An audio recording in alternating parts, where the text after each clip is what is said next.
So we are continuing to move through the conferences. Second to last one to talk about is the Big Ten.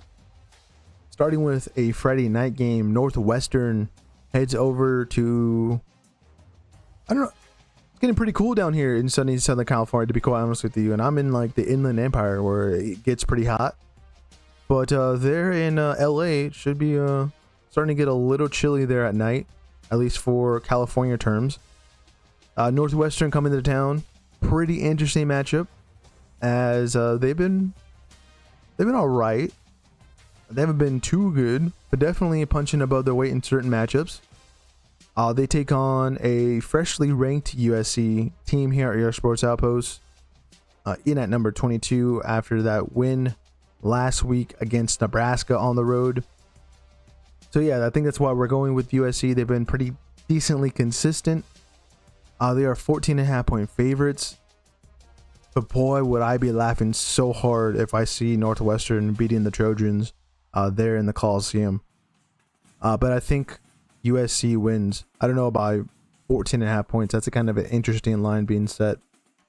We keep moving to one of the most disappointing matchups, at least looking at it from the preseason perspective, and that's Indiana making the trip to Happy Valley. In the preseason series of videos that we talked about, we mentioned this game and how interesting it would be. Now, Indiana has only beaten Penn State twice. One was, I think, in 2020 there in Bloomington, and the other one was, I think, back in the day in Bloomington. So if I'm not mistaken, Indiana has never beaten Penn State there in Happy Valley. I think I mistakenly said that they did to the run-up to us talking about this game. But yeah, that's pretty interesting to bring up. Also, Indiana is favored by 14.5 points. So I don't think there's ever been a situation or a game between the two where the margin has been favored by Indiana, and especially by that much. That's kind of a big line for the Hoosiers on the road. I'm going to pick Indiana, but I don't think they cover. I think Penn State actually puts up a fight. I've been seeing some interesting predicted scores. CFB Home, one of our homies over there on X with a massive following. They have Indiana winning by like 2 or 3. I think it's like 3 possessions. If Indiana wins by 3 possessions, I think they should be at least in the AP poll and college football rankings, the number 1 team in the country. We already have them there because, again, our rankings is kind of predicting the future. And what the future says is, the Hoosiers should be number 1. And that's why we're also picking them there to beat Penn State. Next up, we have Ohio State taking a trip to Lafayette, Indiana to take on Purdue. Or it might be West Lafayette. Regardless, they're going to beat the Boilermakers. This is one of the biggest margins of the week. 29 point favorites for the Buckeyes. It has been rising since the beginning of the week at 28.5. And yeah, they had their way against the Nittany Lions, especially there in the second half in the shoe. Here against Purdue, the Boilermakers have been hit with big injuries on defense, or not on defense, on offense. So yeah, I can't really find too many points that Purdue can actually score. So this should be a nice blowout, and Ohio State should cover that 29 point spread. Next up, we got Rutgers hosting Maryland. 2 teams that have been struggling as of late. So it's going to be a very interesting matchup. We are going to go with the Scarlet Knights. They are not favored, but it's basically a coin toss. The Terps have a -1 line in favor of them.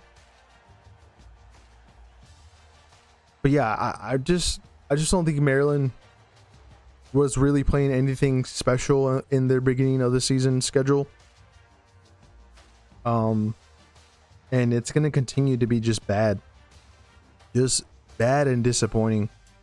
As I think Loxley, in at least a lot of people making lists for coaches in the hot seat, he might be gone for Maryland as a result, because there's been a decent amount of money being invested there. There's a book I just read this offseason that talked about Maryland quite a bit on talking about that money. But compared to like Big Ten programs that are more high profile, it's definitely not even close to those numbers. But for at least Maryland, it's a decent amount. And yeah, I think they fall to Rutgers. It's kind of just like must win for both teams. And I think Rutgers, who I've definitely saw a decent performance earlier this season at home against Iowa. Yeah, probably same case for them against Maryland, but they get the win. We keep moving to Oregon, heading over to Iowa City to take on the Hawkeyes.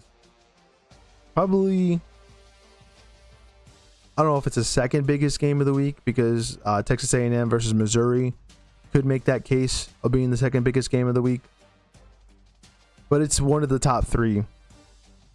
Oregon, one loss. You know, this would definitely take them out of the picture of not only being, you know, outside of the Big Ten championship game to defend their title, but also there for the college football playoff, as they definitely would have to be one of the first four teams out or one of the first four teams in with a loss here against Iowa. Now the Ducks are favored by 6 points. It's going to be pretty interesting. Very physical matchup they will have against the Hawkeyes, whose defense has been pretty solid. I think that's why they have been winning games or being close as well. It was technically a one possession difference between Iowa and Indiana, but Indiana had that weird play at the end where they gave Iowa free safety, so it was like an extra 2 points that I think made it technically a one possession game. So yeah, it's going to be pretty interesting for this matchup. I think Dante Moore and company have a little bit more going on for them, and why we're going to go with Oregon to beat Iowa on the road. Next up, we got Washington heading over to Madison to take on Wisconsin. It's an afternoon kickoff. And yeah, Badgers, they're so bad. And on top of that, I don't think they've won a Big Ten game whatsoever this season. I think they're going to continue to not win anything in the Big Ten. And yeah, Luke Fickell definitely is going to be gone by the end of the season for sure. I mean, he has to be. He has to be. For Washington, who are 11-point favorites in this game, they definitely have to continue to win, as at least in the AP, they are ranked for the first time this season. They beat Illinois. That's kind of like their best win. They had an okay fight against Ohio State, even though they lost that game at home. But other than that, they haven't really been having like a noticeable opponent where they beat. They lost to Michigan, which I guess gave Michigan their signature win of the season, but that's not too impressive. I think, yeah, Washington has a chance to maybe give Wisconsin their first Big Ten win of the season.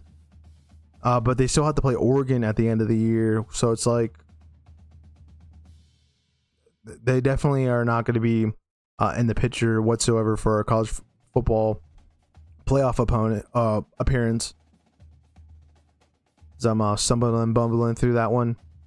But yeah, this is just them having to run the table to get some kind of good result. But yeah, let's go Washington to beat Wisconsin. The final game should be one of the most entertaining ones, I think, this weekend, and that is Nebraska heading to the Rose Bowl to take on UCLA. I wanted to take Nebraska, but without Dylan Raiola, what is that offense going to be? And they basically fell apart last week against USC, so when they play another LA school here on the road, I don't think it's going to go well. The Bruins are not favored by much. It's only 2.5 points for UCLA. So yeah, this should be a very nice back and forth contest. I think UCLA actually covers and wins by more than 2.5, but it should be a close game for the first three quarters. So yeah, let's go Bruins.